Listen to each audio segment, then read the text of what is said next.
Hello everyone, welcome to my channel Initial Solution. Today in this tutorial I'm going to show you how to fix screen flickering when watching YouTube videos. So this is kind of easy process. So for this tutorial, don't skip the video. Before this video, if you still don't subscribe to our channel, then please subscribe to our channel and don't forget to hit the bell icon for upcoming videos. So let's go back to the tutorial. So first you need to go to your Chrome browser. Then you can see there is a three-dot option here. So go for it and go to settings.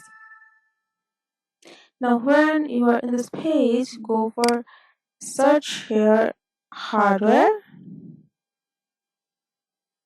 Okay. So you can see use hardware acceleration when available.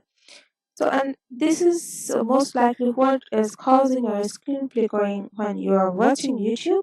So you have to turn it off and relaunch your browser.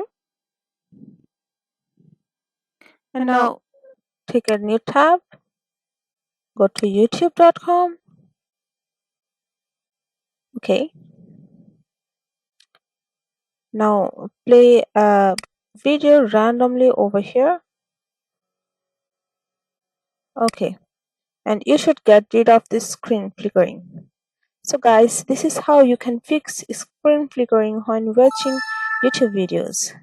If you find this video helpful, then please like, comment and share. Subscribe to our channel and don't forget to hit the bell icon for more videos. Thank you.